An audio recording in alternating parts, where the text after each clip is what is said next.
Westcott. I'm an attorney. I work on anti-criminal punishment issues and looking to transform the criminal punishment system. And I'm also an attorney with the Community Service Society, and I'm a coordinating committee member of Democracy at Work New York. The person we're talking about today is W.E.B DuBois. This conversation is part of a series that highlights classic scholars and works that continue to have relevance today. Over the past 5 years, this series has looked at Tom Paine's Common Sense, Karl Marx's Capital, Rosa Luxemburg's Reform or Revolution, and Antonio Gramsci's The Prison Notebooks. Today we examine William Edward Burghardt DuBois, who in his 95-year life singularly contributed to a body of knowledge directed at struggle by deepening understanding and offering new perspectives that inform strategies to improve the lives and conditions of Black people in this country and beyond, and to advance their liberation. DuBois's tireless commitment to this work exemplifies the goal of the Left Forum, which is to bring scholars and activists together. DuBois is remarkable not simply for one or two defining works, but for his evolution across the span of his life. DuBois, who was born in Great Barrington, Massachusetts, attended high school at age 12, graduated from Fisk University in Memphis, Tennessee, attended Humboldt University in Berlin, Germany, and was the first African American to receive a doctorate from Harvard University. So, why is the work of DuBois relevant today? Maybe it's because his development as a scholar was in lockstep with the evolution of his political consciousness, spanning from liberal democratic integrationism to socialism to communism.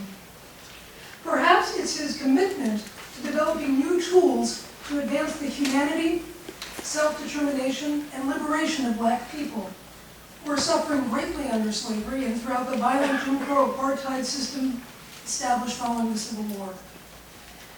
But today, I would like us to consider DuBois's impact in at least 3 areas: advancing empathy, communalism, and human rights. DuBois made substantial contributions in each area that impacted the Black liberation struggle. Consider the context for Black people in 1868 when DuBois was born.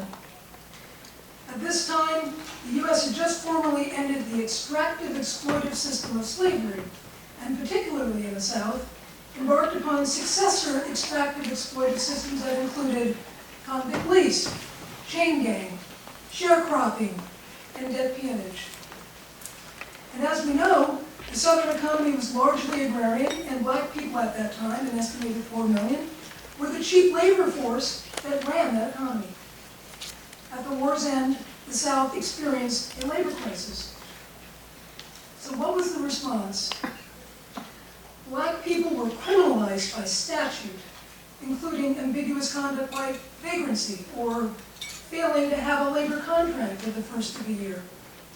The use of criminalized Black bodies was sanctioned by the 13th Amendment and the state, many Southern states even contracting to provide convicted persons to corporations to perform the most dangerous work under convict lease, which would include mining, railroad, timber, and tar field mining. It was remarkable.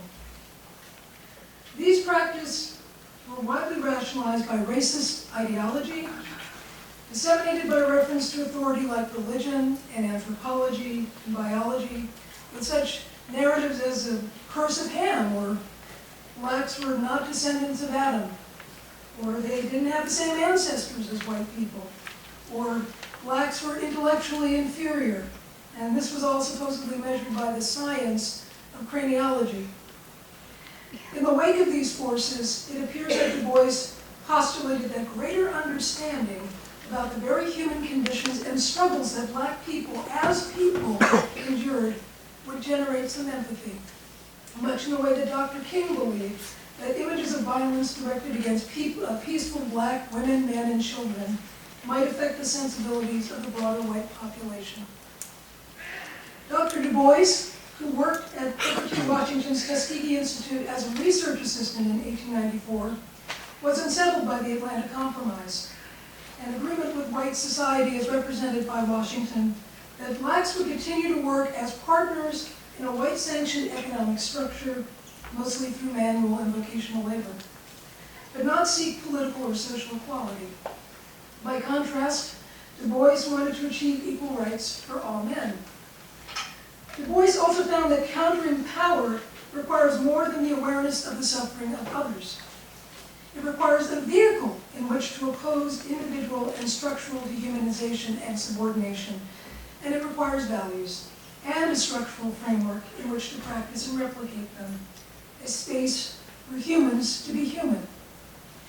Du Bois gave us this roadmap, first aiming to inspire understanding and empathy by providing the empirical research about the actual lives of black people, not just stereotypes or ideology-driven science, first in the Philadelphia Negro in 1899, which was notable for being the first case study of a black community in the United States, and then later in 1903 with the Humanizing Souls of Black folk. Du Bois then looked to form structures to help fight and win coverage of our existing constitutional rights for black people, which led to the founding of the Niagara Movement in 1906, which advocated for black equal rights, and the National Association for the Advancement of Colored People, the NAACP, in 1910. Dr. Du Bois quickly found that more than an advocacy organization like the NAACP was needed to ensure that black people were safe from violence and had what they needed to live. He began examining the role of mutual aid, prevalent among the black community at the time and under slavery, and the role of government in providing support to people, joining the Socialist Party of America in 1911. In 1919, thousands of black Americans returned to the United States after serving in World War I, coinciding with the first wave of the Great Migration, where blacks moved in large numbers from the South to northern cities to escape violence and Jim Crow repression. Blacks in all corners found themselves subject to extreme violence, individually and in their communities, as during the Red Summer of 1919 in Chicago, and even in prosperous towns like Tulsa, Oklahoma, where over 10,000 black people were massacred in the Tulsa Massacre of 1921. On the heels of these conditions, Du Bois continued to explore alternative systems, increasingly attracted to those where community assets and resources were under the control of people. He also began attending the first of several Pan-African conferences in 1919, which continued into the 1950s. Throughout his career, Dr. Du Bois maintained that the best way to ensure liberation for black Americans was through the liberation of all black people across the African diaspora, and to expand the circle of mutual support internationally to include nations freeing themselves from the yoke of the extractive, exploitive relationship of colonialism.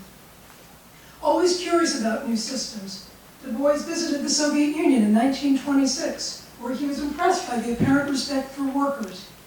Over the years, he visited other communist countries like China, and followed with interest the nascent integrated organizing of the Congress on Industrial Organization, the CIO, founded in 1935. During the Great Depression, despite Roosevelt's shift to provide some social assistance to a crumbling capitalist economy, Du Bois witnessed a recalcitrant federal government that, held captive to Southern agrarian interests, were not willing to extend full economic support to African Americans.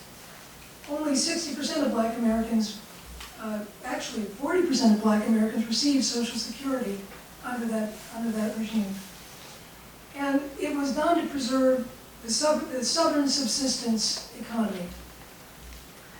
Becoming disaffected by the seeming inadequacy of the existing vehicles to advance the black movement for social change, including the NAACP's fixed goal of integration, Dr. Du Bois resigned from the NAACP in 1934 and completed Black Reconstruction in 1935 and resumed teaching at Atlanta University. Following the Depression and World War II, Dr. Du Bois continued to identify and adopt new tools for the struggle of liberation for black people, including invoking the aid of the newly formed United Nations in 1947 in his Petition to the World, which was drafted on behalf of the NAACP, and to invoke the United Nations protection for black people as human beings. Du Bois also ran for U.S. Senator for New York on the American Labor Party ticket, despite being targeted by the FBI for several years and being tried for subversive activities in 1951. Dr. Du Bois concluded his life as a proponent of new frameworks and a leader of emerging alliances, officially joining the Communist Party in 1961 and moving to Accra, Ghana, where he lived until his death in 1963. So, what is the relevance of Dr. Du Bois's life and experiences today, and what lessons can activists call? Seems we just need to look around. In a nation where the criminalization punishment complex has been used to extract labor, contain, stigmatize, exclude, and annihilate former chattel, where Jim Crow apartheid formalized the closing of white society to black folk, and the civil rights movement was the demand, the knock on the door, to open white society to black people, we have seen a systematic escalation of the containment tactics of mass incarceration, a structural strategy deployed from the late 1960s to implement the program developed under the call to law and order, which followed Barry Goldwater and Richard Nixon. With almost 1 in 3 young black men born today destined for prison at one point in their lives, and over 70 million people in the U.S. having some form of criminal conviction history, the stigma of incarceration has effectuated lifetime exclusion for millions of black and brown men and women, posing obstacles to work, housing, education, family reunification, and more.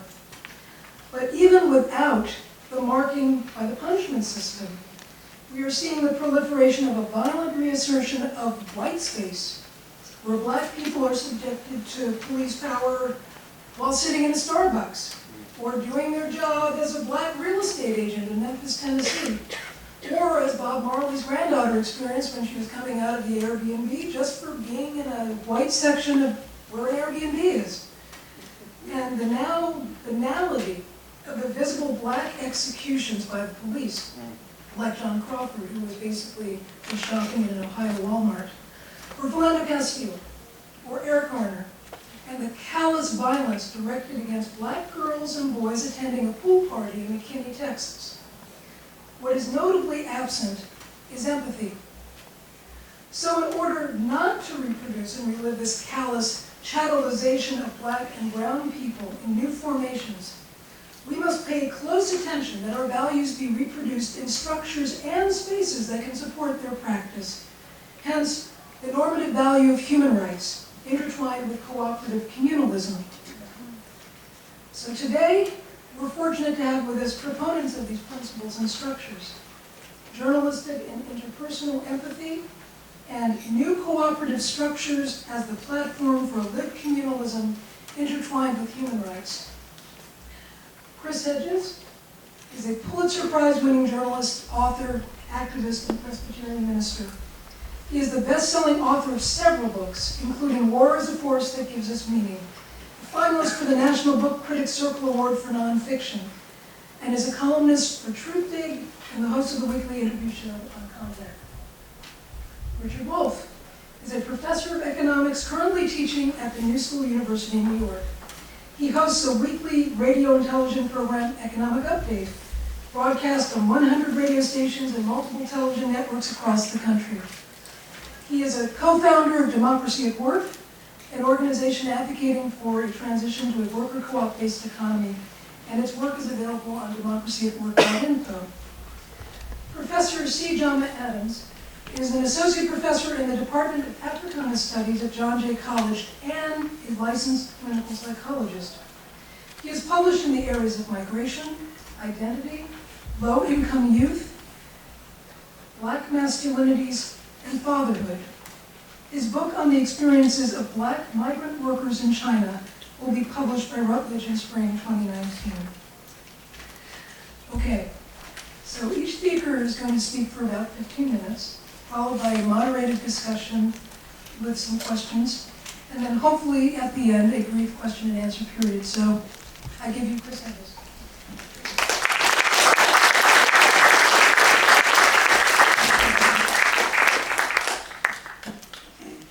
W.E.B.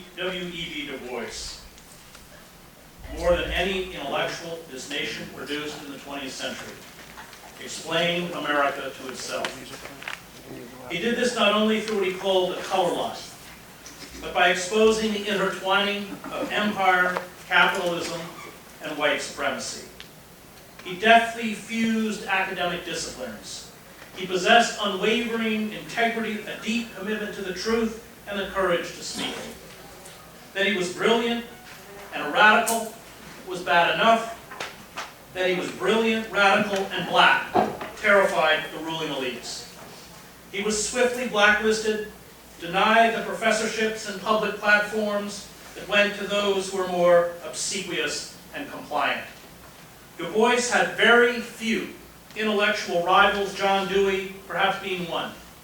But Dewey failed, like nearly all white intellectuals, to grasp the innate violence and savagery of the American character and how it was given its natural expression in empire.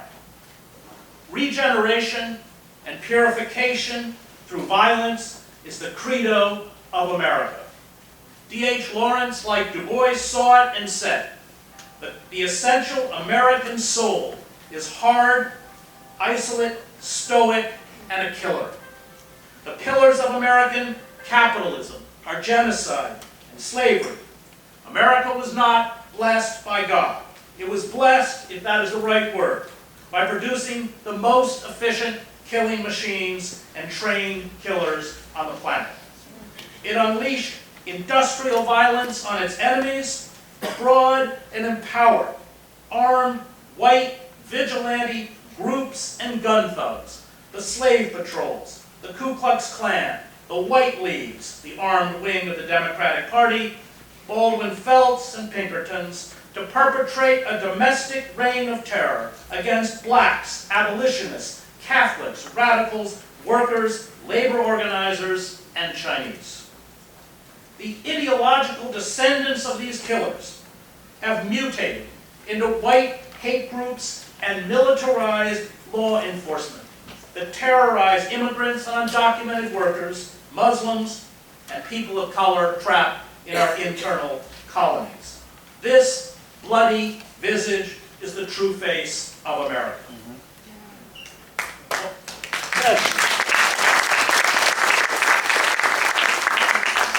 Once in a while, through all of us, there flashes some clairvoyance, some clear idea of what America really is, Du Bois wrote. We who are dark can see America in a way that white Americans cannot. Du Bois warned that in times of widespread unrest, this indiscriminate violence, familiar to poor people of color and those we subjugate in the Middle East, becomes the primary mechanism for internal social control. As the empire disintegrates under unfettered corporate capitalism, feudal and costly military adventurism, political stagnation, and despotism, we will soon learn the truth Du Bois elucidated. Du Bois, early in his career and already recognized as one of the foremost sociologists in the country, attacked Booker T. Washington's odious accommodation with white segregationists in the South and industrial elites in the North.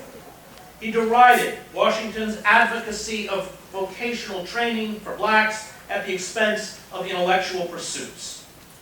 The white capitalist mulaks who funded and promoted Washington and his collaborationist scheme to train blacks to take their spots on the lowest rung of industrial society turned on Du Bois with a vengeance. The underclass then and now was to be taught what to think, not how to think. They would be endowed with just enough numerical literacy to serve as serfs in the capitalist system. The capitalists were determined to maintain what Du Bois called enforced ignorance. An enforced ignorance now being visited on a dispossessed working class with the degrading of public education, funding of vocational charter schools, and withering away of the humanities. Either America will destroy ignorance, or ignorance will destroy the United States, he warned in eerie forecast in the age of Trump. He would always remain a double outsider, and this status as an outsider, coupled with his prodigious intellectual gifts and uncompromising honesty, allowed him to expose the hypocrisy of the country's most revered institutions and beliefs. The history of the world is the history not of individuals, but of groups, not of nations, but of races, he wrote. And he who ignores or seeks to override the race idea in human history ignores and overrides the central thought of all history. Du Bois was amazingly prolific. He authored 16 seminal texts of sociology, history, politics, and race relations, including The Philadelphia Negro, his revolutionary study that established the field of urban sociology, Souls of Black Folks, that laid the foundation for modern African-American literature and history, and his 1935 classic, Reconstruction, that portrayed American democracy through the eyes of disenfranchised Southern blacks. He was the editor from 1910 to 1934 of Crisis, one of the country's leading intellectual and civil rights journals. Cornel West calls him the American Gibbon, after the British historian Edward Gibbon, who chronicled the fall of the Roman Empire and used it as a warning to all empires. But I want to begin today by looking at one of his often overlooked essays, The Souls of White Folks, from his book Dark Water, Voices from Within the Veil. He wrote this essay in 1920. White Europeans and Americans were struggling to cope with the suicidal slaughter and barbarity of World War I. Yet, as Du Bois pointed out, none of this savagery was a surprise to blacks in the United States or the victims of colonialism. 10 to 12 million people died under the brutal colonial rule of the Belgian King Leopold in the Congo alone. It was Belgium, not the Congo, however, that was held up as the victim of horrible atrocities due to German occupation during the war. Behold little Belgium, with her pitiful flight, but has the world forgotten Congo? Du Bois asked. Racism, he saw, was not only endemic to capitalism and imperialism, but deformed historical narratives, the stories that got told and those that did not. In the United States, the year before the essay was published, 66 black men and women, mostly in the rural South, were lynched. Another 250 died in urban riots, usually instigated by white vigilante mobs in the North and in the Arkansas Delta. They could have told you, if they were asked, what America was. As we saw the dead dimly through the rifts of battle smoke and heard faintly the cursings and accusations of blood brothers, we darker men said, this is not Europe gone mad. This is not an aberration, nor insanity. This is Europe. This seeming terrible is the real soul of white culture, Du Bois wrote. Du Bois attended the Versailles Conference that imposed punitive reparations on Germany, crippling its economy and setting the stage for fascism. But to Du Bois, the decision by the victorious European powers to carve up Africa, Indochina, and the Middle East in open disregard for those who lived there was far more criminal. Self-determination, he saw, was only for white Americans and Euro-Americans. He would help convene a Pan-African Congress to protest the renewed subjugation of people of color. The war, Du Bois argued, had nothing to do with democracy and freedom. It was a struggle between imperial powers for the ability to plunder the dark world's wealth and toil, which is also, of course, what our wars in the Middle East are about. Du Bois knew, like Karl Marx, who he greatly admired, that the market economy was designed to make the weak weaker and the strong stronger. The idea that a class of black capitalists and entrepreneurs, or black politicians such as Barack Obama, would somehow rectify social and racial inequality, he said, was absurd. These tokens would serve the capitalist and imperialist system, which Du Bois said had to be overthrown and replaced with socialism. Outcasts are gifted, Du Bois wrote, with a second sight, or what he called a double consciousness. It was, he wrote, in the souls of black folks, the sensation of always looking at oneself through the eyes of others. This gives to outcasts, as it did to many Jewish intellectuals in Nazi Germany, the ability to see behind what Du Bois called the veil. And this sight is imperative not only for the outcasts, but for the nation itself. Those blinded by privilege and the myth of whiteness cannot fathom reality or understand themselves without these outcasts. The more the voices of these outcasts are shut out, the more collective insanity grips the country. By silencing the voices of the oppressed, we ensure our own oppression. I have been in the world, Du Bois said, but not of it. I have seen the human drama from a veiled corner, where all the outer tragedy and comedy have reproduced themselves in microcosms within. From this inner torment of souls, the human scene without has interpreted itself to me in unusual and even illuminating ways. The endemic violence that plagues the country stuns many white elites, but this violence is a daily reality to Iraqis, Afghans, Yemenis, and of course, poor people of color in America. But what on earth is whiteness that one should so desire it, Du Bois asked.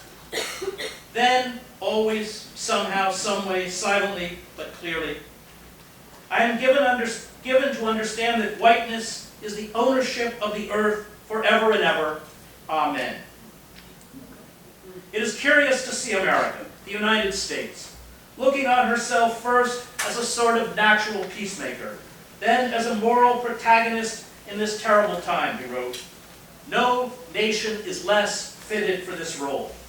For 2 or more centuries, America has marched proudly in the van of human hatred, making bonfires of human flesh and laughing at them hideously, and making the insulting of millions more than a matter of dislike, rather a great religion, a world war cry. Up white, down black to your tents. O white folk, and world war with black and party-colored mongrel beasts. Du Bois saw redemption, certainly at the end of his life, not within the bowels of the empire, but in liberation movements outside the empire, struggling for freedom. He was arrested for subversive activities in 1951 and had his passport revoked for years. His books were removed from library shelves and eliminated from course curriculums. He was steadfastly defiant. On December 1st, 1961, he formally joined the Communist Party. Soon after, he left the United States to spend the rest of his life in Ghana. Du Bois had a particular characteristic I especially admire. He was rooted in the reality of those he wrote about. He listened. He methodically interviewed poor blacks, whether in the souls of black folks or the Philadelphia Negro, where it is estimated that Du Bois spent some 835 hours interviewing some 2,500 households. This gave his work a repertorial authenticity and freshness that eluded most other sociologists and philosophers who pondered the great questions ensconced in their academic enclaves. There comes a time, Du Bois wrote, when the oppressed erupt in rage, much like jihadists in the Middle East. Those who never took the time to investigate the long, slow drip of collective humiliation and suffering are shocked. The rage, because it appears to have no context or rationality, is seen as incomprehensible, the product of racial or religious mutations. We see this with the Israeli reaction to the nonviolent protests in Gaza. The press, little more than courtiers for the elites, dutifully certifies this rage as incomprehensible. And because it is incomprehensible, it must be violently crushed. It is difficult to let others see the full psychological meaning of caste segregation, he wrote. It is as though one looking out from a dark cave in a side of an impending mountain sees the world passing and speaks to it, speaks courteously and persuasively, showing them how these entombed souls are hindered in their natural movement, expression, and development. It gradually penetrates the minds of the prisoners that the people passing do not hear, that some thick sheet of invisible but horribly tangible plate glass is between them and the world. They get excited, they talk louder, they gesticulate, they may scream and hurl themselves against the barriers, hardly realizing in their bewilderment that they are screaming in a vacuum, unheard, and that their antics may actually seem funny to those outside looking in. They may even here and there break through in blood and disfigurement and find themselves faced by a horrified, implacable, and quite overwhelming mob of people frightened for their very own existence. Du Bois would hardly fare better today than he did a century ago. His radical critique of empire and capitalism would make him even more of a pariah in the academy and on the airwaves. The corporate state, assured they can keep us entranced with their electronic hallucinations and spectacles, along with the inane trivia and gossip that masquerades as news. Do not see him or other radical theorists as a threat. They've orchestrated the post-literate society, the enforced ignorance that perpetuates their power. We have his books. Read them while you still can.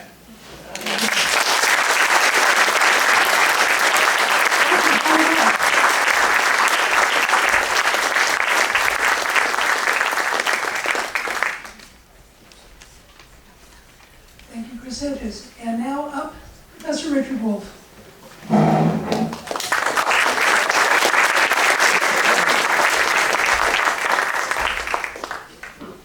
Can everyone hear me? Yes. Okay. If along the way you can't say something or wave your hand, I will try to adjust. Well, Kim gave you a very good thumbnail history, and Chris, as usual, drove home central theoretical points. This whole session was conceived in the hope that you will read the works of W.E.B. Du Bois, because they're so important as his life was to us now. Whatever importance it had in the past, it is a body of work that particularly Americans need to read and think about. I want to pick up on what I learned in my work from reading Du Bois, both years ago and then again in preparation for today's panel. And what I want to concentrate on is something I find in his work and in his life. His central commitment to the notion that successful anti-racism has to be intertwined with anti-capitalism, that the separation of those two objectives, movements, and ideas is fatal to them both. Now, it is fashionable, especially in recent years, for folks on the left to link together words like race, class, and gender, if possible in the same sentence, to demonstrate that one is concerned about all of these. I'm glad that people are doing that, but it's very formalistic and mechanical. The trick is never to see that they're all important. I take that for granted. What Du Bois wanted was something much more, was to drive home the point that they have to be together conceptually and organizationally if either of them is going to be overcome. And several times he makes a point that I found striking. He says, if for no other reason, it's because capitalism and racism have formed precisely the partnership that the anti-racists and the anti-capitalists have never matched. What's the insight here?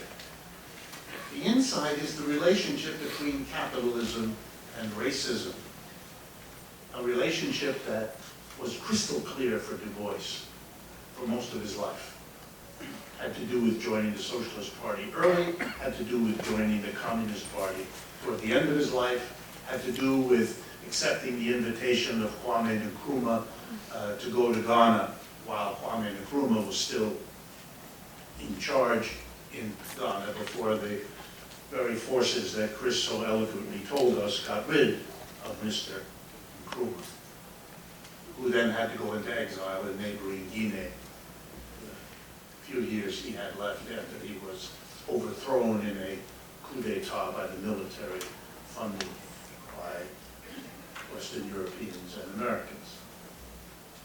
So what's this idea of the necessary partnership of capitalism and racism from which Du Bois then moves to anti-capitalism needing a partnership with anti-racism?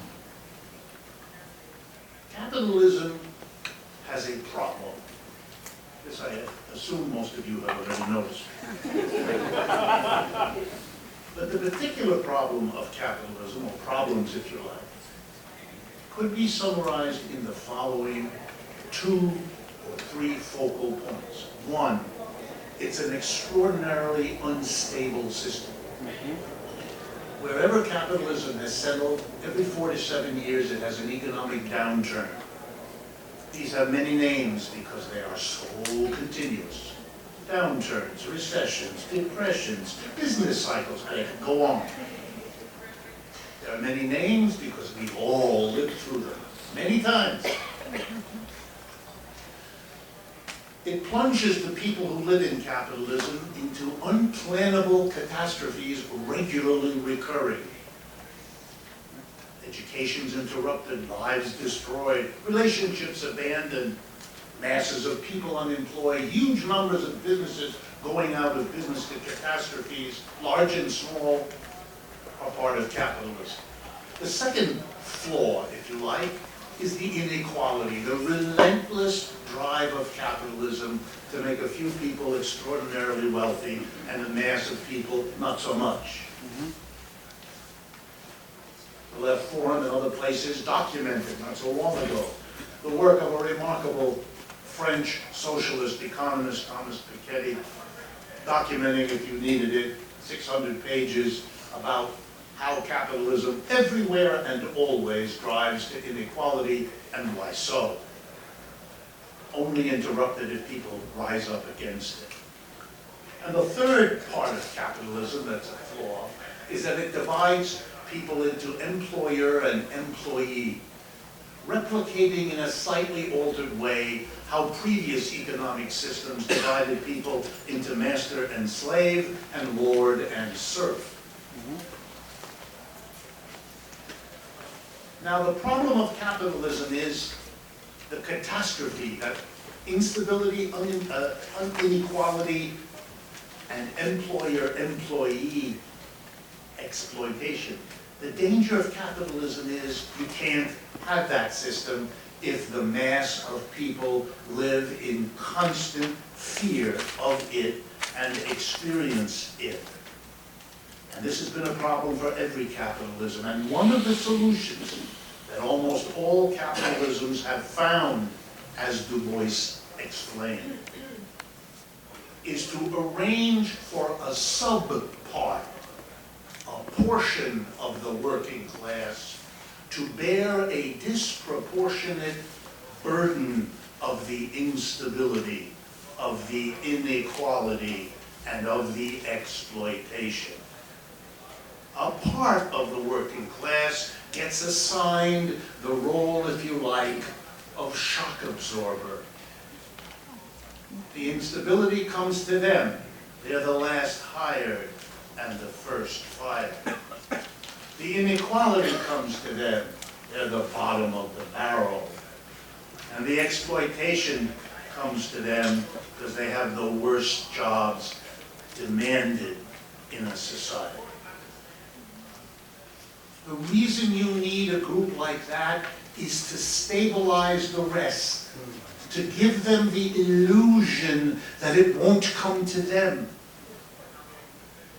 But of course, that won't work if it's just random. There has to be something about the designated group that will allow you to tell everybody else they're not the worst off, the victims of instability, inequality, and exploitation, because the system has to do that to somebody. No, no, no, no. They're the worst off because of some quality in them. They brought it on themselves. It's not a systemic necessity. So capitalism needs the other in psychological language. That other that the mass of people can think they are immune to the suffering of. The other can be a different color skin. Why not? A different ethnicity, a different religion, a different national origin. It really doesn't matter. As long as they can be held accountable for playing the role that capitalism assigns them and that capitalism needs to survive as though it were their fault. An amazing maneuver, if you can pull it off, as modern capitalism did. And now the other way. For racism to survive, for the notion that there is something fundamentally different about, for example, black people as opposed to white people, an idea against which Du Bois's whole life was devoted. To sustain that fundamentally weird idea, capitalism was very helpful. Because capitalism assigns gradations, ranks. Capitalism is a system that has at the top a tiny group of people, the people who own the businesses, the board of directors that the owners select if you use the modern corporation as your model. And then below that a layer, and below that a layer, the top management, the middle management, the lower management, the better skilled workers, the middle skilled workers, the workers who have no skill at all, and the people who aren't really human. The system constantly drives it home. Which school you go to, which neighborhood you live in, how you dress, how you drive, where you're, everything. You're organized to understand rank. If you want to have an idea that racism matters, what you need is a system that teaches at every step the gradation. Black people are different. You know why you know that? Because they have no money. They're poor.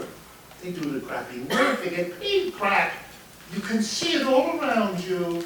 You reinforce the racism by the structure of capitalism, and you reinforce the capitalism by the racism that gives you the nice group upon whom to dump the costs of instability, inequality, and exploitation. Du Bois says, to defeat a system that's worked out this way, you need an alliance, a coalition, a partnership of anti-racism and anti-capitalism. I think Du Bois would have loved a slogan that I learned from the American feminist movement. The slogan went, "Women who seek equality with men lack ambition." I thought that was wonderful. And I think Mr. Du Bois would have loved to say, black people who seek equality with whites have the same problem. Why? Because the liberation of women requires the end of the capitalist system. Otherwise, they will become just exactly what it is they now recognize is nothing to aspire to. And the same applies to the race question. The trick is, how do you do it? How do you build the alliance that led the leader, intellectual and in many ways political, of African Americans to join a socialist party, to join a communist party, to make it crystal clear. And let's remember, when he joined the Communist Party at what you might argue was the height of the Cold War and of all the hysteria that went with it, he wanted everyone who knew about him, and there were many, to understand, I'm part of that. And my struggle is finished and fulfilled by me being, right when you think it'd be the last thing an activist on the African American community might do, no, I'm going to do exactly that. It's an understanding that there cannot be a transition from capitalism to something better that does not include the African American population. It's an unthinkable and unrealizable goal. And the liberation of Black Americans without the end of capitalism is the same mistake. Not available, not an option. You don't get rid of capitalism, it will recreate that racism that it has always been in partnership with. Not a conspiracy, it's the way this system has survived. If there isn't a racial minority to play the role, then there'll be an ethnic or a religious or an immigrant, fill in the blank. They all play the same role. In conclusion, imagine with me an economic system that did not have gradations of hierarchy. A system like capitalism in which a tiny number of people in every business in this country, except for the smallest, in which a tiny group of people at the top make all the key decisions. What to produce, how to produce, where to produce, what to do with the profits that the people working there help to produce. Tiny number of people make that decision. Everybody who works there lives with the decision. It is the profoundest example of no democracy at all I can think of. Inside a capitalist enterprise, we reproduce monarchy. We thought we overcame it when we cut off the heads of the Louis 8, 9, 10, 11, 12, 13, 14, and so on. We didn't. The monarchy that was dead in politics just moved over into capitalist economy and found a new home, which we all take for granted. Now imagine a difference. Imagine an economic system in which the basic production of goods and services was done by people who had one person, one vote, making all those decisions. You can call it a collective, you can call it a commune, you can call it a worker co-op, there are lots of words, it doesn't matter. A decision to make production democratic. No gradations. Everybody gets paid in a collective decision of how we ought to do that in our community at this time. You are removing not just capitalism, but the reason for there to be an out-group, a group upon whom the disasters will be dumped to keep those in power at the top from being threatened by all the workers they depend on. You will have done away with that kind of inclusion, with the racial difference and the capitalist hierarchy. You will have built a population and a partnership that has a real chance. If Chris is right, and I think he is, then we are, in fact, in a period of extraordinary decline of capitalism. If what we are watching as Mr. Trump alienates every single European country there is, having already done that job with most of the rest of the world.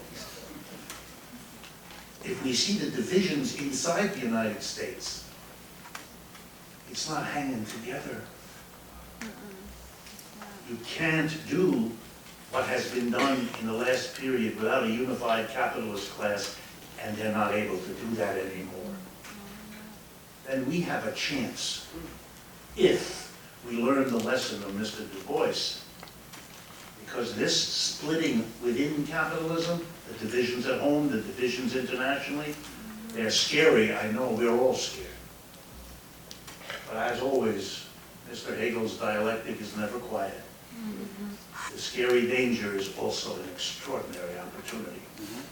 An anti-racist combined with anti-capitalist, for the reasons Du Bois helped us see, is a way forward that makes his work even more urgently appropriate for us to read than all the other reasons the other speakers will refer to. Thank you.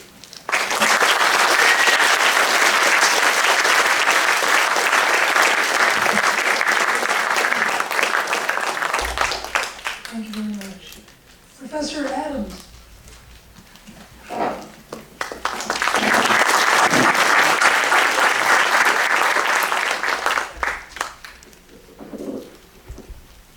When you go into a middle class therapy office, there are tissues. I think we need tissues for those two presentations. First of all, an appreciation to all those who have gone ahead, the elders, those who have struggled for time longer than we can think of to work on these issues of equality, dignity, and respect. And also appreciation to those of you who struggle, despite the odds, the bad news. If you saw the reading list I extended, there's a poem that, when things get really, really bad, you need to read that poem and then get back into the struggle. Louder, please. My second point is, I teach undergraduates, generally first generation, generally persons of color. If white students enter my class, I wonder how did they end up there, despite the fact that 25% of the students at John Jay are white. And they start as sort of trained to be conservative in a capitalistic, narcissistic, if I work hard, I will get ahead way. And hopefully over 14 weeks, pushing the limits of respecting their views and their authenticity and all the other bullshit that we say about 19-year-olds, I get them to see different perspectives. My most treasured memory was a young woman who came in, Latino, white, conservative family, and said, and I said, what's your career path as of today? She wanted to be a lobbyist for the NRA. And you got to put on your face, she has a right to be a lobbyist for the NRA. And we worked it in that class, and we had perspectives, and I had her doing presentations. At the end she says, my family brainwashed me. I said, thank you, Jesus.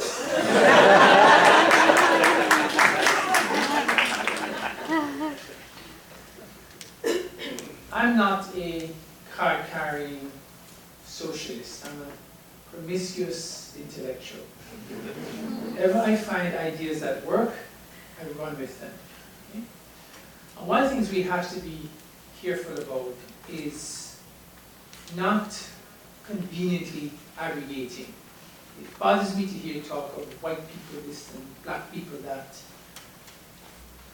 It's okay if we're talking about a frame of mind, but we understand that that, quote, negative, essentializing white frame of mind is carried by a lot of black people, people of color. And we've got to be careful to create and maintain spaces in which we can talk about non-hegemonic people who happen to be white, who happen to be male, who happen to be whatever. But this sort of dichotomy between black and white, we've got to be careful how we speak about that, because it oftentimes damages more than it helps. Because the blacks are these innocents who have been exploited, and the whites are these exploiters who have taken everything. That opioid crisis out there is serious for white people. Very, very serious. In addition to the very seriousness of what's happening in the black community. And part of that anti-racism, anti-capitalist nexus is understanding the commonality, not just of suffering, but of possibility. there is a pleasure in this beating of the self that we've got to be very careful about. Because while we're doing that, and ringing and gnashing teeth, there are other people out there who are putting structures into place. So I'm going to try and give some ideas about possibilities. I got a call at 8 o'clock last night to do this presentation. So I am not versed in the right DuBoisian quotes that the others were. I take it for granted you got the base, you got the message.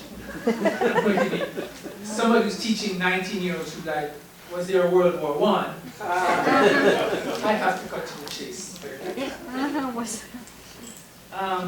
My first 3 points I want, 3 general areas, to talk about the challenges of the veil that DuBois speaks about, the challenge of skills, and finally the space within which to do this work. Okay? DuBois and others, you read your Hedges, you read your Freud, you read a whole heap of people, the internal struggle as to who one is and how one presents the world is a very serious struggle that DuBois spoke about when he talked about double consciousness. I think in the 21st century, it is probably, I don't know what the term is for like 20 kinds of consciousness, but it's there. We all struggle with multiple ways of being in the world, and we are at war with ourselves, we see possibilities. So the veil exists, but it has many, many more sheets than when DuBois spoke about it. One of the critical points is, I speak to my students about narcissism. And of course, they've all been schooled to think narcissism is a bad thing. Okay? It's overreaching, it's being the tall poppy, it's being full of yourself. They hear this from day one. Some of us grew up in those homes with about 6 A's and a B, and all you could hear about was the B. There was no celebration of your possibility in the world. So one of the things we discuss in my class is healthy narcissism, the importance of loving yourselves. So a major struggle of the oppressed, and also of many of the elites, is, am I good? Do I have something to contribute? Okay. That's a struggle we have to take seriously. Because if we don't, and our students and our colleagues are all carrying this yoke of, I'm not up to scratch, they're very open to nicely packaged, commodified ideologies that say, these are the 6 things you need to do. And of course, we know what happens when they go down that road. It's lives of quiet desperation and pick your burrow, pick your house. Okay? So, this idea that what we're internalizing is obscuring our possibilities is an important piece of work. When you say anti-racism and you say anti-capitalism, I hear it as creating a space. And we'll talk a little bit about what has to go into that space. It's not sufficient to fight for the space. It's a hard struggle to fight for that space, but something has to happen within it. Because if you look at this is an old people's argument, you look at what some of the young people are doing and you pull your hair out. Oh my God, I've created this space, and all they want to do is tattoo themselves and sing whatever it is they sing. Okay? So it's very important. You look around this room, too many white folks, too many old people. Okay? Where are the young people? You're creating a space, but they're not coming. They're not going to come if you just invite them. We got to look at, Childish Gambino, those people like that. Oh, I'm going to copy and do something that they're doing. So be careful that the struggle is not one that's just outward facing. And this is what DuBois talks about in the ways in which we can become immobilized, because we're not too sure where to turn and what to do. We know what we're fighting against, but the space within the left is especially vulnerable this week. Critique, very good at the critique.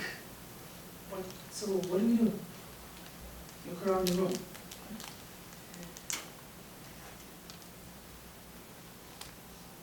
You've got to have a moral compass. You've got to have a moral compass.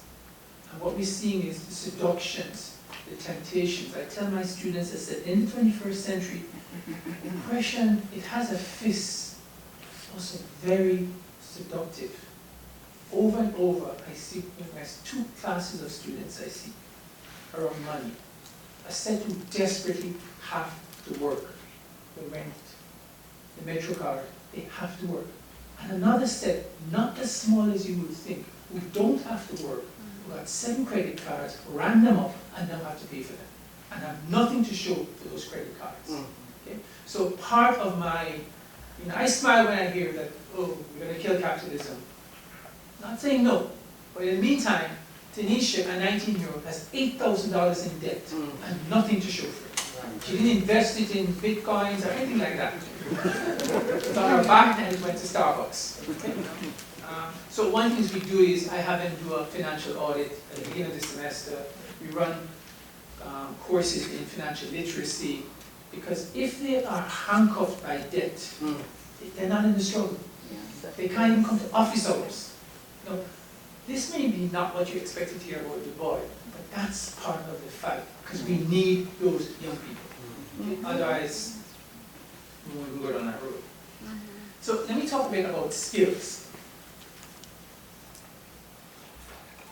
DuBois was not against skills, but he was against skills, as the speaker said, that limited you to being a kind of a narrow technocrat.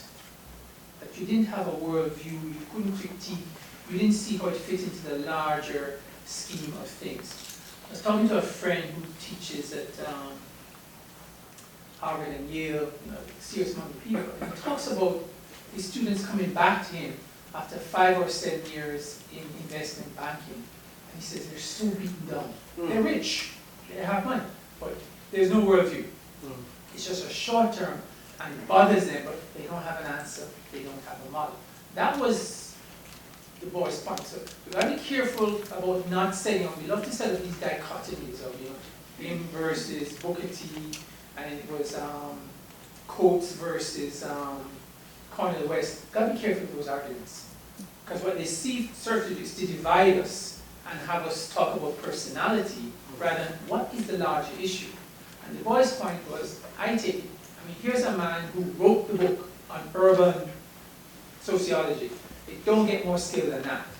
That's technique, that's interviewing, that's coding, but he embedded it in a larger question. And we tend to glamorize and talk about the larger picture and forget about these technical skills that they have. So all the students I see, they're brilliant. They have ideas. Ask them to write an essay.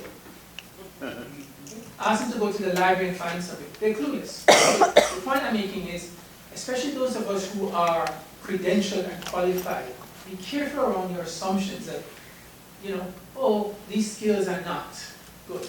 One of the things we're going to try and do at John Jay is get into the community colleges that send those students and say, you've got to work on writing.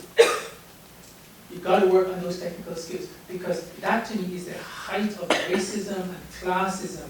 When you pass these students along and say, oh, I'm so sorry for them, they have transportation problems, and if they get jobs, they're not promotable. I don't care what capitalist system they're in, they're not going to overthrow that system. They're sitting in a dead-end job. And I hear the systemic issues, but some of us have the authority to say, no, I'm not going to pass you. Grades were due last night, and now the emails are coming to, but my baby was sick, and you know this, and you know that. And I'm like, I told you in class, we can negotiate when you finish the course, but the standards have to be maintained. So be careful about this DuBoisian thing where you feel that, oh, it's just a big picture. His life was one of skill, in addition to a larger picture. What is happening in the skill market is troubling. One of the books on the reading list is Capitalism and Desire by Todd McGowan. One of the points Todd McGowan makes is we're increasingly, if we're not careful, shaping ourselves for the marketplace. Okay? I have a student who wanted to do nutrition using natural food. My mother said to her, you ain't gonna make no money with that, go become a lawyer. So now she's a rich, very unhappy lawyer, paying one of my colleagues $200 an hour to figure out why she's not happy. So it's very important that skills be attached to a larger framework of, is this ethically good? Does this serve caring? Does this serve an ethical, productive process? And oftentimes it does not. And the students are becoming aware of that. Of course, in a capitalist framework, they get exploited because we see increasingly they're being asked to pay to go on an internship. So the point made earlier about wherever you look, capitalism is going in there is something we have to pay attention to.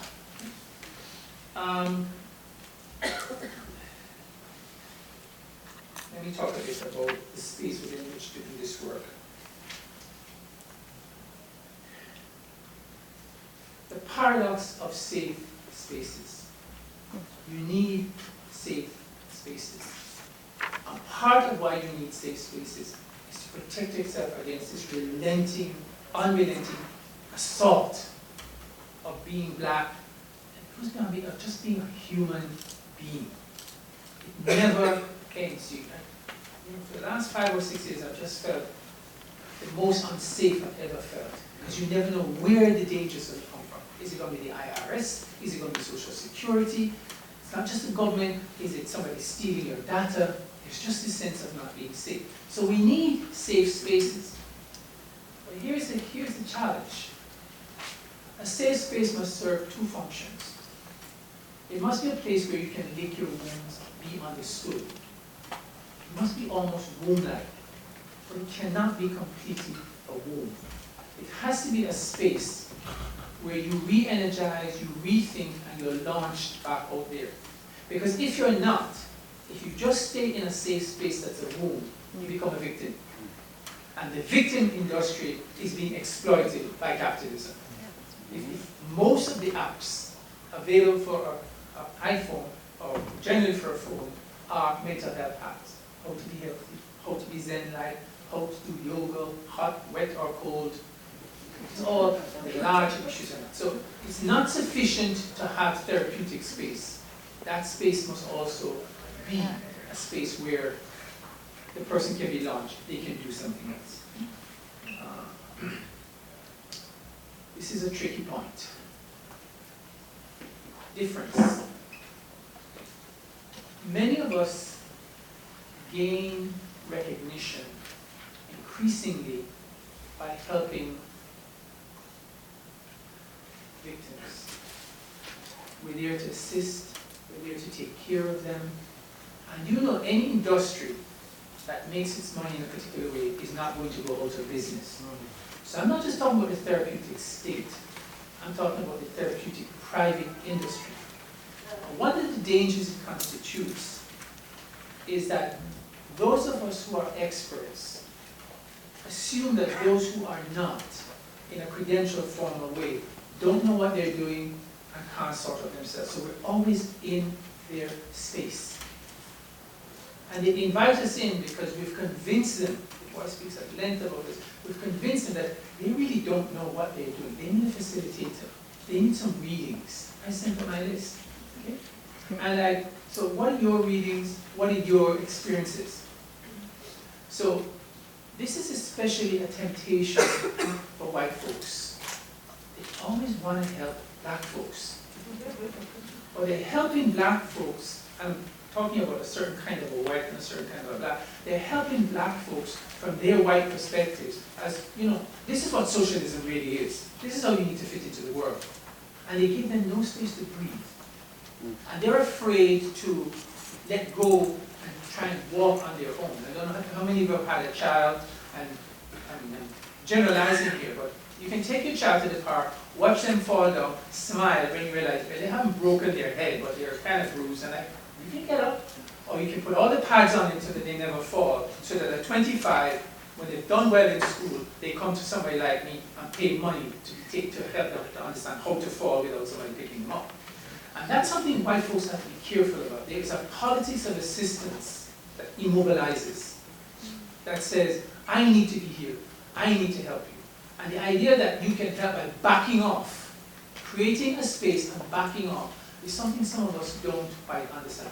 I struggle with it in class.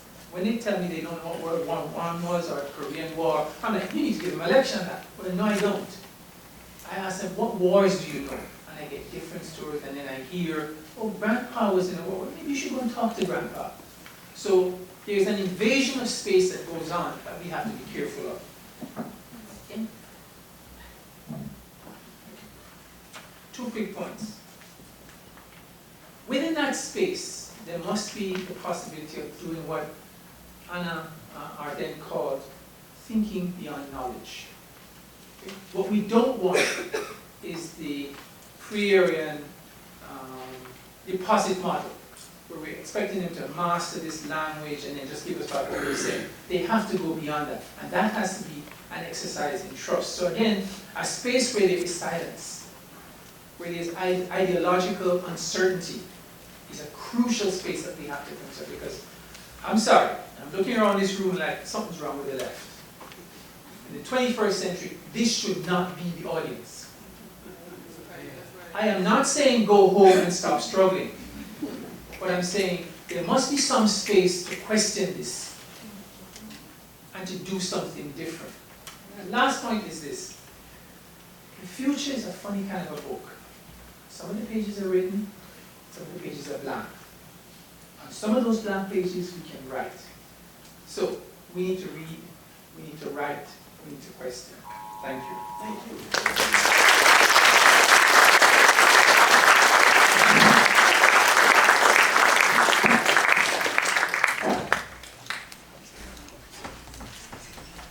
Okay, thank you very much to all the panelists. We're going to, let's give them a round of applause.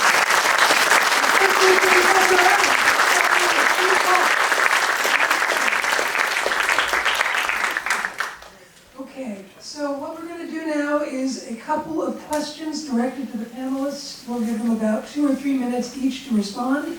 And then at some point, we're going to try to have a brief question and answer period. But we're not at the question and answer period now. We're going to do that a little later. Okay.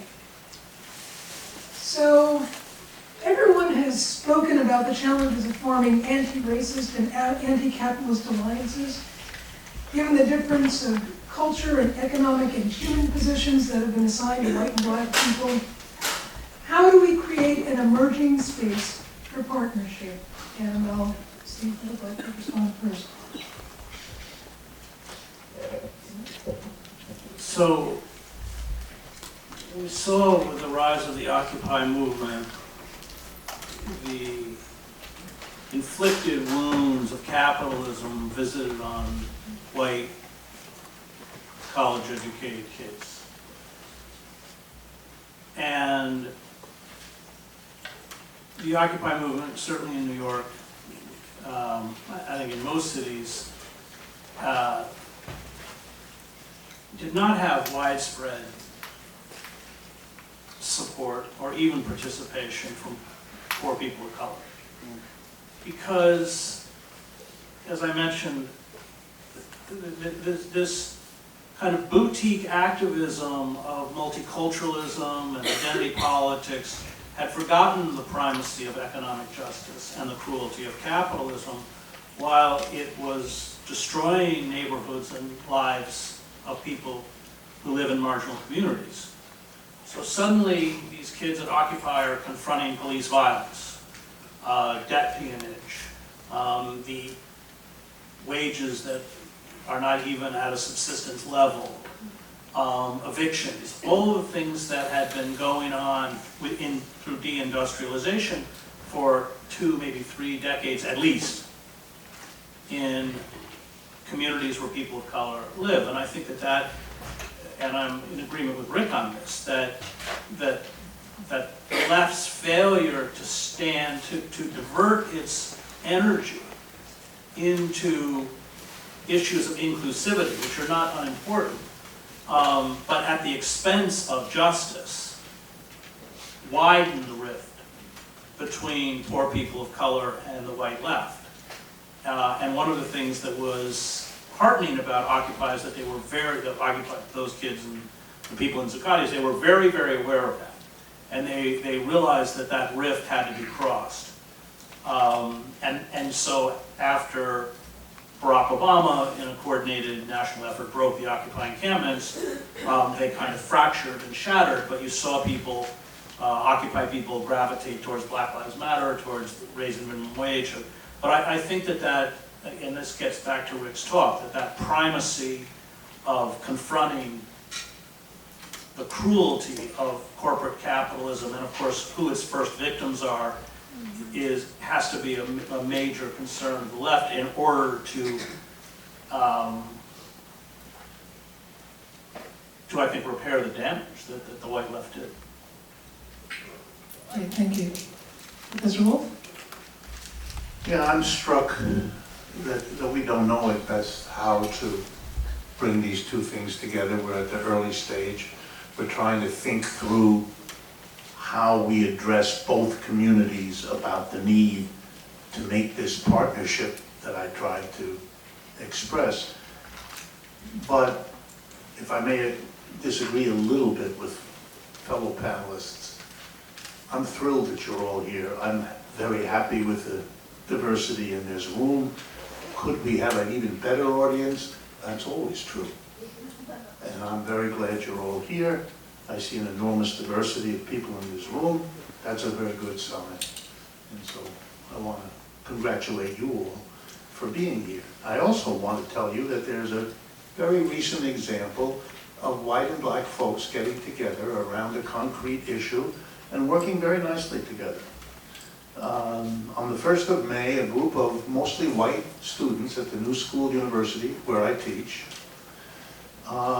decided that an outrage was being committed against a group of people who are mostly poor people of color. 32 workers in a cafeteria owned and operated by the New School, but run by a concessionary restaurant company, had been informed, with very little prepared information, about a year-long plan to basically fire them, 32, and replace them with student workers. That's a little bit like someone else referred to earlier. That's the arrangement in which the worker pays the employer for the opportunity of working rather than the other way around, which, as you might see, is a wave of the future for capitalism, since it's a delicious concept. Anyway, the workers walked into this cafeteria, having learned about this, sat down, and said, no more business here. We will not permit these people to be fired in this way, their lives to be shattered. We won't allow it. And the university did not know what to do. And pretty much for the next 3 weeks, collecting food from a variety of donors around the city, because the regular providers didn't, they continued to operate the cafeteria. They could feed people. And the workers came in, even though they weren't there, and the students came in, and they slept in there night after night. They invited a variety of speakers, this is how I know about it, to go in there and talk to them, which I was extraordinarily happy to do. The university rescinded the order. All 32 people are guaranteed work for the next 2 years. But here's the best part. After difficult meetings, the students, the workers, and the union, since it's a unionized shop, United here, for those of you interested in which union, they decided they did not want to continue to be dependent in the way they had been, treated by an employer the way employers can, let you know at the last minute, you're fired.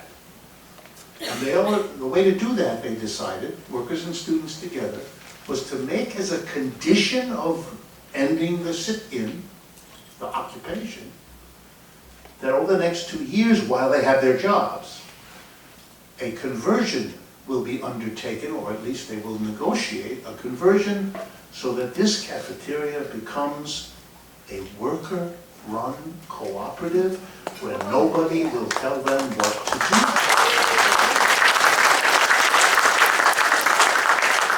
I don't want to make it more than it is. It's a small group of people in a little corner. The students, by the way, had a name for their organization. I forget the exact word, but the interesting word at the beginning was the word communist. Something is happening. The wind is shifting. That's what I meant in my little talk. It's a period of great danger and decline. It's also a period of extraordinary opportunity. Those things often go together. Great, thank you. Professor Adams. Just picking up on the cafeteria issue, something like 15% of all CUNY students, and this is not peculiar to CUNY, go hungry every day that they're in school.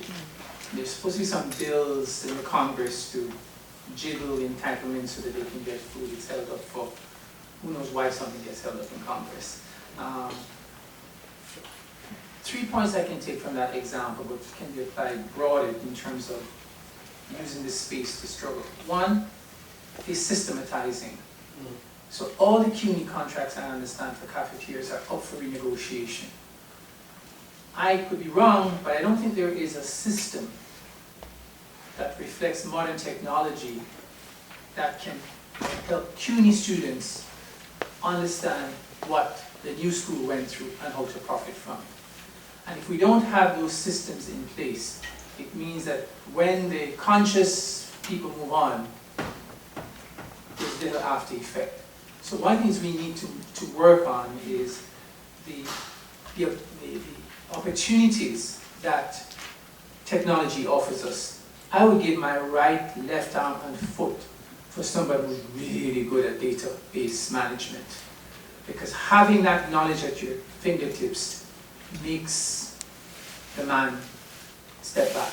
Because they're not as on top of the data as we think they are, but they know we're passive. And when you hit them with the data, oftentimes they become confused because they're just not used to you fighting back and then they. So again, somebody once said long ago, those who take notes at the meeting are also contributing to the study. We need to understand these technologies and to be able to do two things: systematize struggle and scale it. We don't scale well. Okay, so once that activist moves to Oregon to go and do organic farming, that local commune just collapses because we're not institutionalized and we're not systematized. The second thing is really, again, about artificial intelligence. It is not going away. But what we can fight is this unthoughtful handing agency to machines. Because that's what we're doing. Machines are dumb. But if we tell them to make a decision, they will make a decision. And what we hear, which is troubling, is we don't know how those machines make decisions. Okay? We know it has something to do with what we input into it. So we've got two problems. What we input into it is often racist, sexist, individual.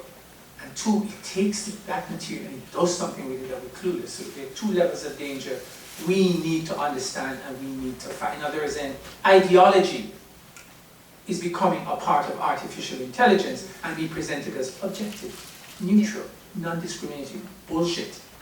We need to understand that fight and we need to get involved in it.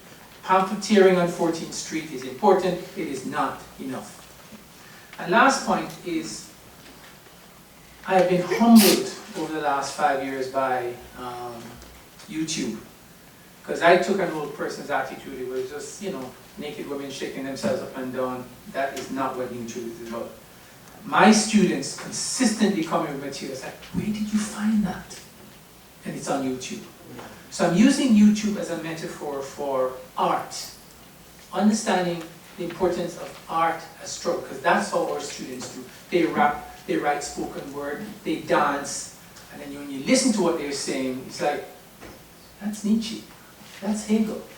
And when you do that, when you make that link between their artistic productions and the dead old white men and the dead old and the living and whatnot, they get it. Okay? So we again have to have a certain humility of learning. I get to class early and I said, what do you have for me today? And they said, Childish Gambino. I was like, who? What? And they said, gotta play. And we played. It would have been nice to have a little trigger warning because this is not stuff to play for grandma. Okay? Depending on who grandma is. But that interaction between what they are calling art, which is their way of engaging the large questions of life, is crucial if what we're trying to do here is going to continue. Thank you very much. Okay, to the panel. In what ways is Du Bois's influence most visible today? Chris Hedges? His understanding that if we don't confront the lies we tell ourselves about ourselves, that these very dark forces, which are part of the DNA of white supremacy, capitalism, will devour us. And that's precisely what we're watching. Baldwin delivered the message as well. there's a tremendous danger in not knowing who you are.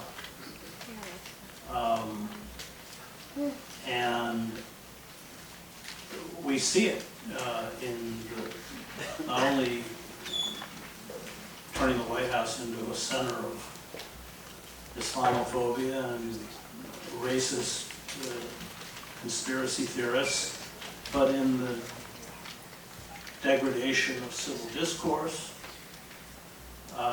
and the utter refusal and inability on the part of large segments of the population to confront rationally the reasons for decline and examine the reasons for the horrific acts of nihilistic violence, from school shootings to executions, daily executions of unarmed people in the streets of our cities, or 19-year-old women trying to cross our borders. These are part of patterns that we have to examine. And Du Bois understood all that, and he understood the dangers of not examining and understanding those patterns. The consequences were fatal. And I think that's why his work, and I would also, hold up James Baldwin's work, are so absolutely essential at this particular moment in American history. Thank you very much. Professor Wolff? I guess it's hard to pick why he's relevant, mostly because there's so many levels, but given the limits of time, I'll pick one. Throughout his life, Du Bois understood that whatever he had as insights, whatever he understood, however much he learned, along the ways all of us have, all three panelists have talked about, there was something else he felt obliged to do at every point, and that was to help build organizations that would make a difference. Whether it was joining the Communist Party at the end, joining the Socialist Party earlier, setting up and helping to organize the NAACP in the middle, and other organizations, Pan-African and so forth, that he built. He somehow understood, not that that meant everybody agreed who went in on these organizations with him. Of course they didn't. There were all kinds of differences, large and small.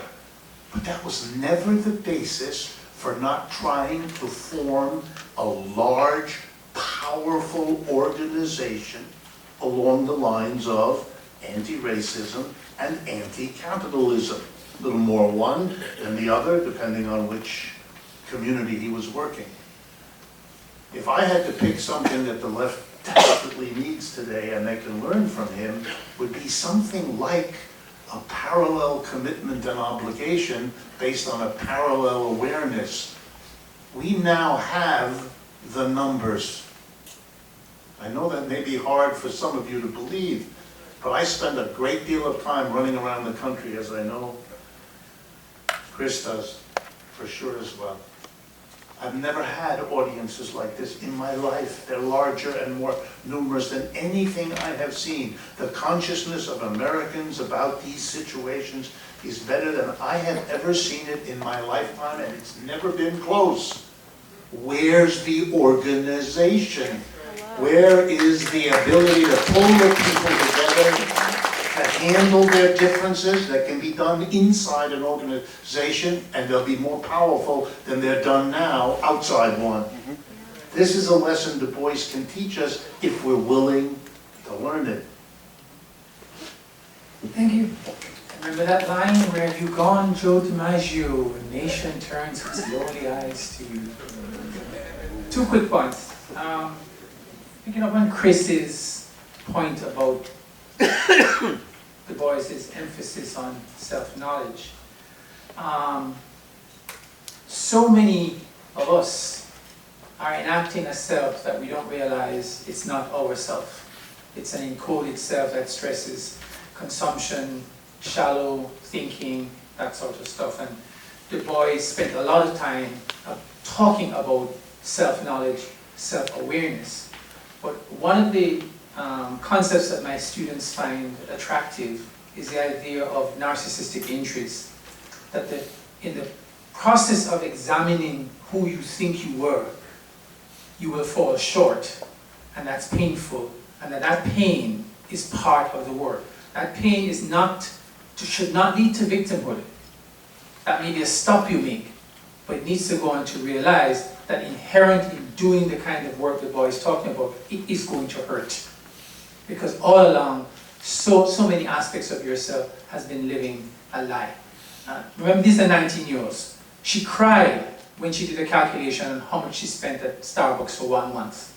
I didn't think that was something to cry over, but that was her universe, and she realized this doesn't make sense. Okay? So that becoming aware of what is outside of awareness, which is controlling your life, is an important aspect of DuBois' thought. The second point is what I call the privatization of being human.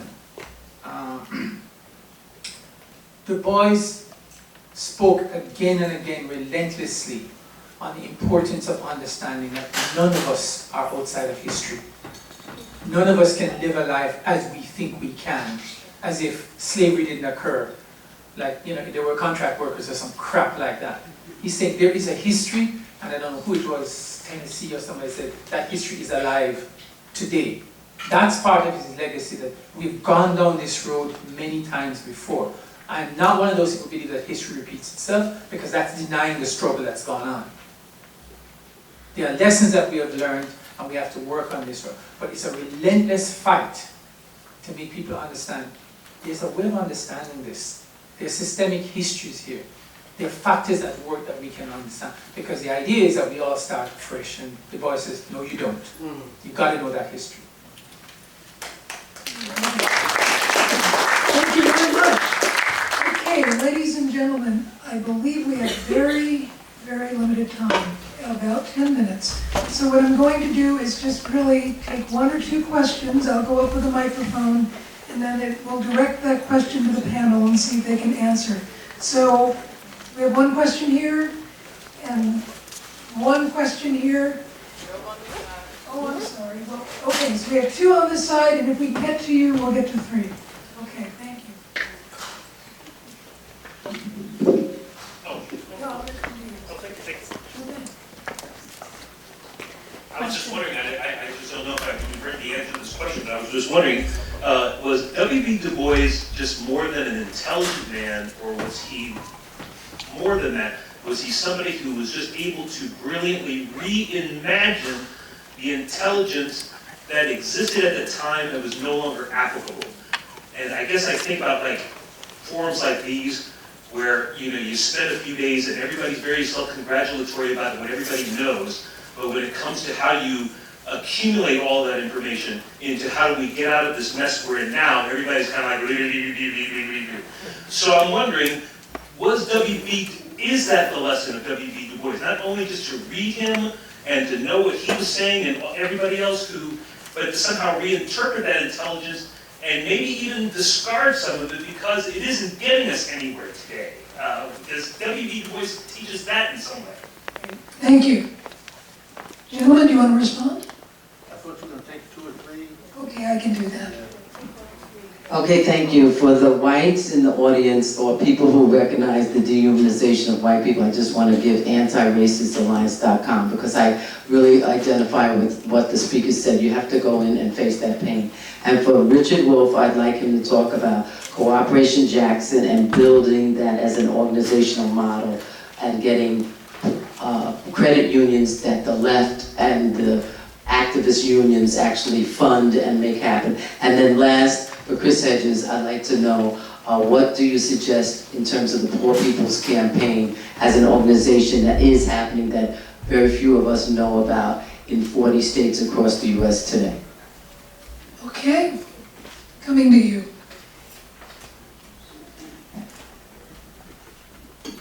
Good evening. My name is Asantua Nkrumah Toure. I live and organize in Philadelphia. First off, I want to lift up Mama Shirley Graham Du Bois. In 1967, wrote a piece called There Can Never Be Peace with Zionism. She was in Egypt during the 67 war at the invitation of Nasser, And she wrote letters back and forth to her friends in the United States saying, I'm having a good time, I'm not coming home anytime soon because I got to get this peace finished. There can never be peace with Zionism. That was Mama Shirley Graham Du Bois. Next, I want to lift up the Occupy Wall Street movement was the political grandchild of Dr. King's Poor People's Campaign of Resurrection City. This year is the 50th anniversary of that Poor People's Campaign. So those of us from the Poor People's Economic Human Rights Campaign in Philadelphia are marching tomorrow from Philadelphia to Washington, D.C. And we are the Poor People's Economic Human Rights Campaign because we believe a Poor People's Campaign should be led, organized, and financed by poor people themselves and not the Democratic Party, not the nonprofit industrial complex, and not foundations. Thank you. Thank you. So we have the questions. We have lessons of Du Bois, and then it looks like Professor Wolff to look at the organizational model of Cooperation Jackson, and Chris Hedges what to talk about in terms of the poor people's movement. Well, I'll start. The lesson of Du Bois, exactly. You have to learn from Du Bois to accept and to reject in terms of what you see around you. There's no recipe, there's nothing there. You read and you replicate. That's contrary to what he did. He changed his mind, he went into the Socialist Party, he left the Socialist Party where he thought that was necessary, didn't go into the Communist Party for a long period, then he decided it was the right thing to do. It's not because he was inconsistent, it's because he had principles, but he also had a sensitivity to shifting situations and things he didn't know at one point that he learned at another point. So I think he's a model for the ability to think creatively, but to have it grounded in some commitments that are moral and some theoretical ways of thinking that are deep and anchored in him, which he had, and that's why I stress the anti-racism and the anti-Marxism, anti-capitalism. The thing about Mississippi, I really won't answer. The important thing about it is that Kalia Kuno and others who work there will be at the Left Forum at other times over the next 2 days, giving you an ample opportunity if you're interested. I will say, because the question's a good one, that in the heart of the South, in Jackson, Mississippi, the capital of the state, there is now a political movement in power that is committed to an economic development of that area, which badly needs it, that starts from the premise capitalism has tried to develop that area for a long time and failed. And they are now going to do it by building up a worker co-op structured economic basis for the future of the capital of Mississippi. The irony that there is the most developed push to do that in this country is an irony that is both stunning and really delicious. If you think about it. So could you talk about the unions here and us funding with actual leftist credit unions, that actual model? Yeah, I mean, it's one of the many issues. We already have co-ops, things called credit unions, where people get together in their workplaces and so on. The laws pushed by the big banks who have always feared the credit union as a competitor. So the laws have been pushed through over the years to limit what credit unions could do. Were there a powerful left organized, one of the first things it would do is change those laws to enable the credit union to be the funding source for worker co-ops, similarly cooperative enterprises, to build the kind of co-op sector that we have. And in case you're thinking, oh, this is all pie in the sky, let me take 1 minute. There's a country where this is underway now. The country, which will surprise you, is Great Britain. In Great Britain, there is a political party, the Labour Party. It's the #2 party there. It is now led by, to make it simple, a Bernie Sanders. A different name, but otherwise, more or less the same. Jeremy Corbyn, that's right, for those of you who care. It's a little bit better than Bernie. Here's the point, here's the point. They have a commitment, and if you don't know about this, this is important. If Mr. Corbyn becomes the next prime minister, which current polls indicate he will, if the vote were today, they are committed to passing the following law within a week. any business in England that chooses either to close down, move out of the country, sell itself to another business, or go public in the issuance of shares, will be required to first give what's called right of first refusal to its own workers to buy the company and convert it into a worker co-op. And when pressed by the press, well, where in the world would the workers get the money to buy the company? Mr. Corbyn and his exchequer, Mr. O'Donnell, smile and say, the government will lend it to them. That's a commitment that is like what Kali Akuno and his associates are planning and building in Jackson, Mississippi. These things are already happening.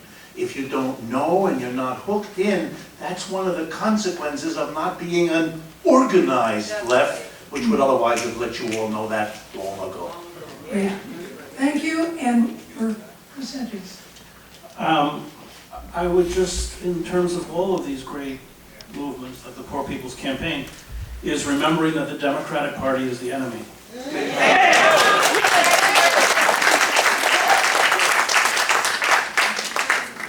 That they speak in that familiar, feel your pain language of liberalism, but they have spent the last 3 or 4 decades thrusting a knife into the back of working men and women and using coded racism. This is how the Clintons destroyed Jesse Jackson's Rainbow Coalition and rose to political power.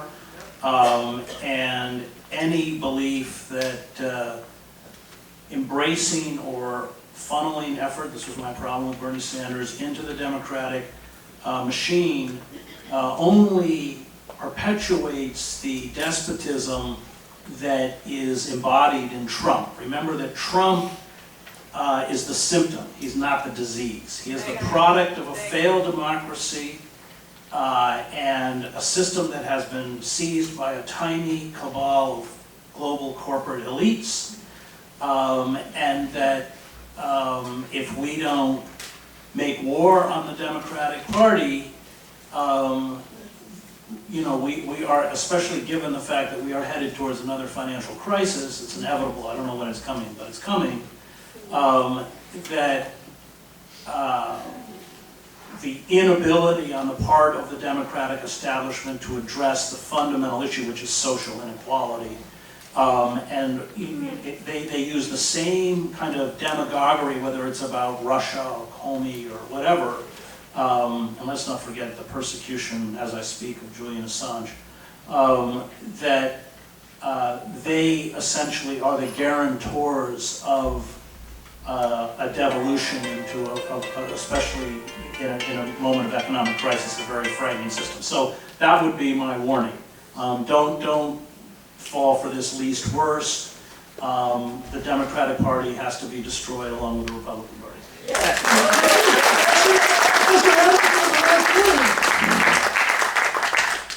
If you look on the reading list, there's a book there by Jessica Gordon-Lemar, the chair of my department here. And you might find it useful to get that particular article, as you see, is online. She's got a 2-volume work, or more than that you ought to read. I'm listening and I'm like, yes, you need to destroy the Democratic Party. One could take that as an idea worth consideration. I'm just afraid of Pyrrhic victories.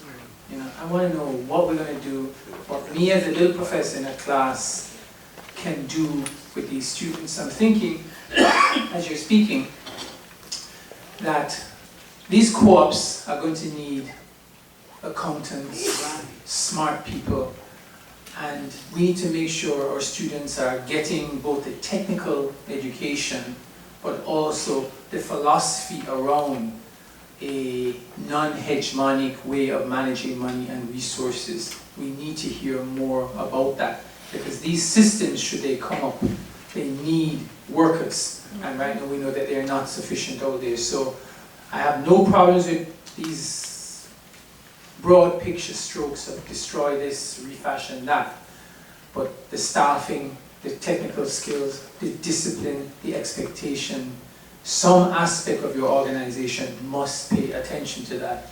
Others, you saw what happened in Grenada, you cannot simply say, oh, the white man or the foreigners came in and did this. We are complicit in this. And when we were complicit in it, we just don't have the technical skills. That's not the only deficit, but it's something we need to pay attention to. Thank you. Okay, everyone.